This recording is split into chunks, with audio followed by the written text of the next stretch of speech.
Have you ever encountered a hurdle with launching or growing your business? Listen, there are two things that run a business: the back end and your soft skills.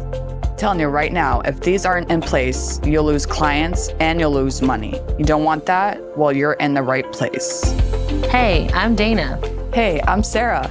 We're your hosts of the Entrepreneur Encounter, and we're going to give you a behind-the-scenes glance into our businesses, give you genuine feedback, tips and tricks, plus occasionally bring on guests that care about supporting you to grow your business organically and nurturing authentic relationships. Are you ready?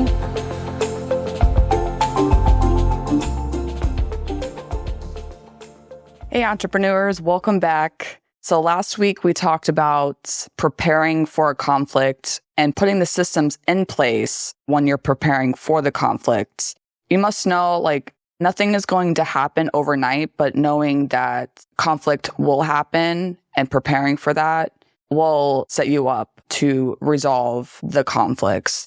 And in this episode, we're going to talk about resolving conflicts and the strategies that will help you resolve those conflicts in the workplace.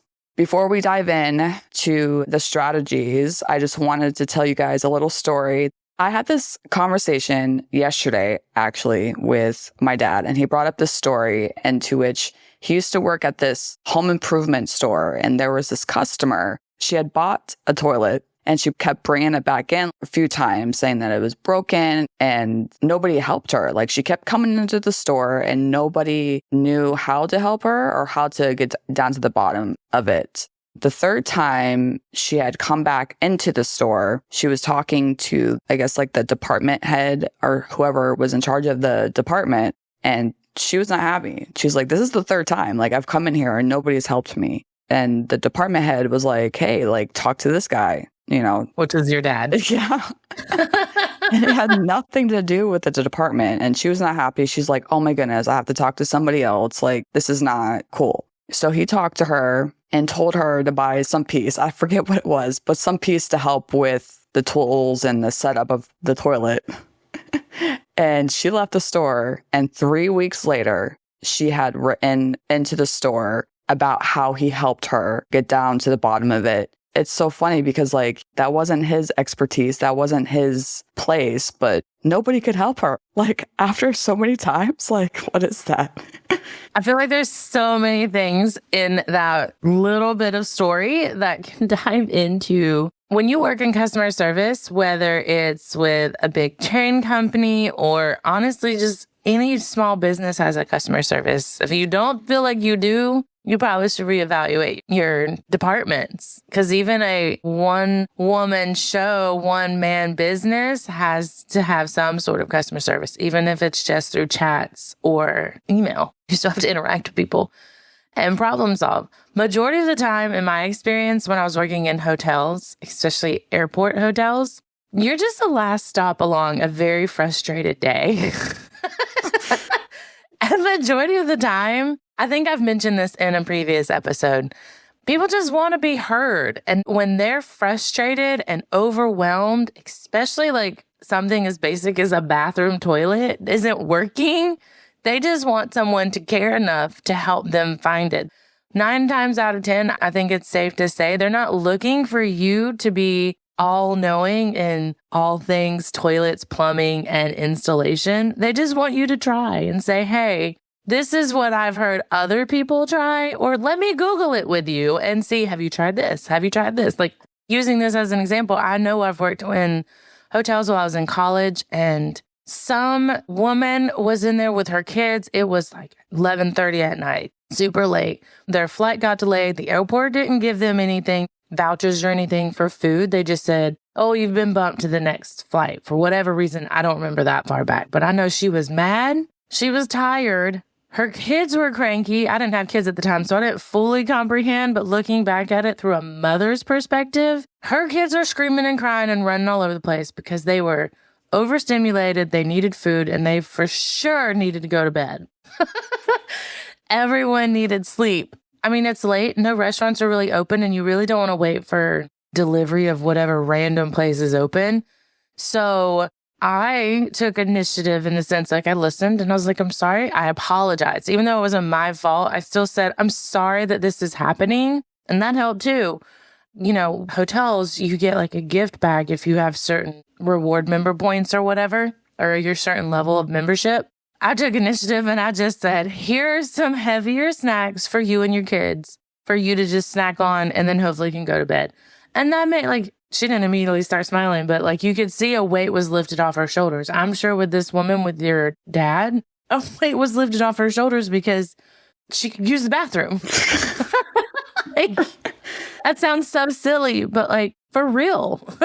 It's so funny too, because obviously the stories that we're talking about are in the corporate sense of world, and we're talking to entrepreneurs. It's the same way, because if you have a client that comes to you and they're not happy and you cannot get down to the bottom of it, essentially you're going to lose that client, because obviously if you go shopping and you don't like the store or whatever, you're going to stop going to that place. So to make clients happy or to make customers happy, you have to put your feelings aside. Yeah, you can get frustrated yourself, but ultimately you have to figure out a way to make this person happy. And how are you going to do this?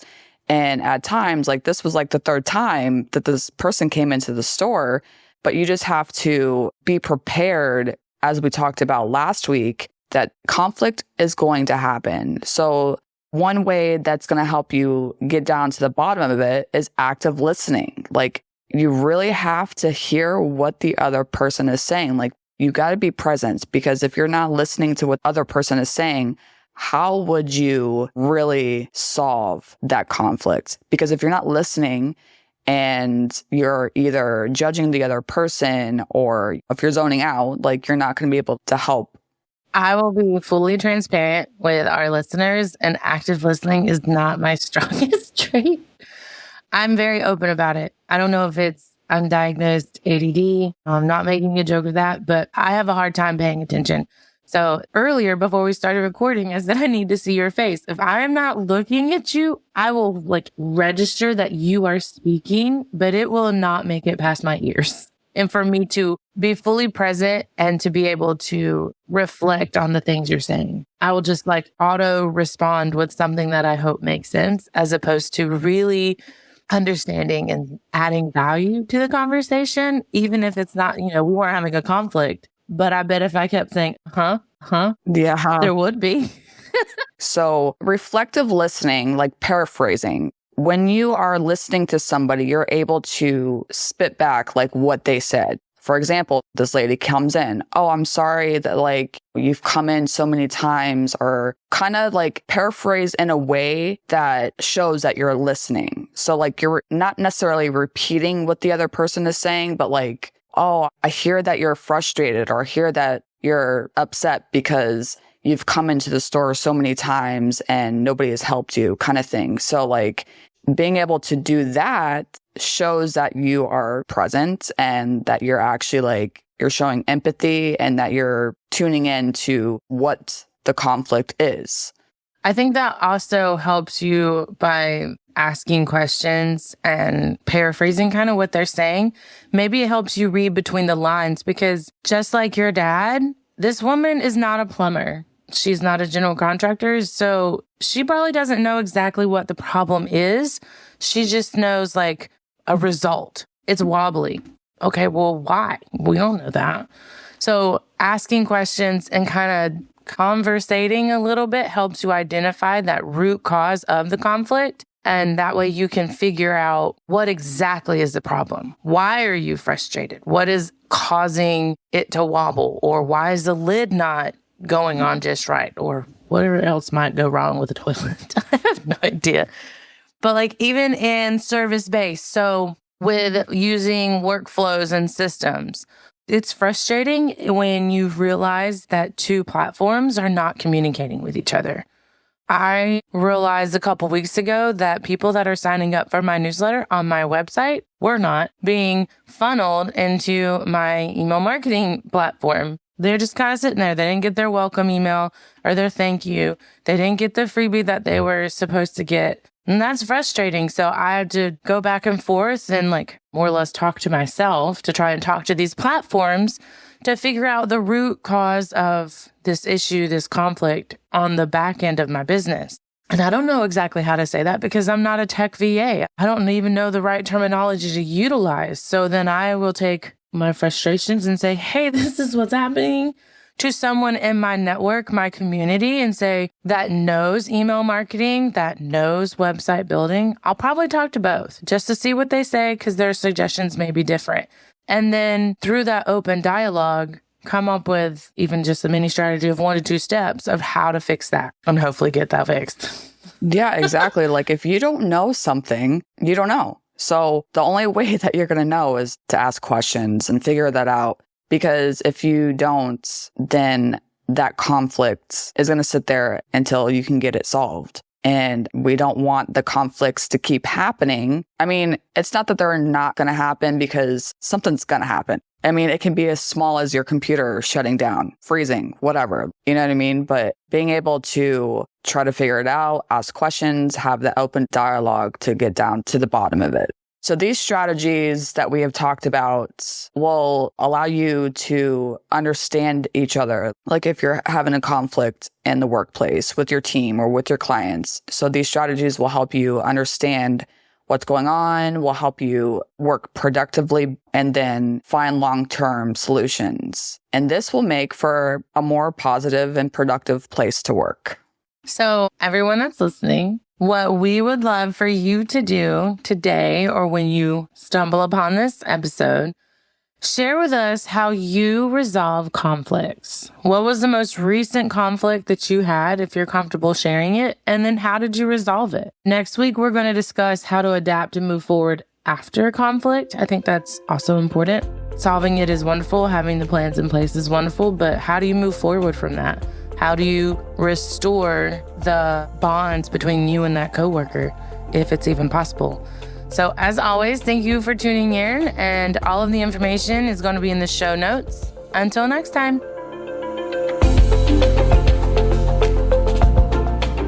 Thanks for tuning in to another episode. Remember, soft skills aren't just some fluffy buzzwords that get thrown around in the corporate world.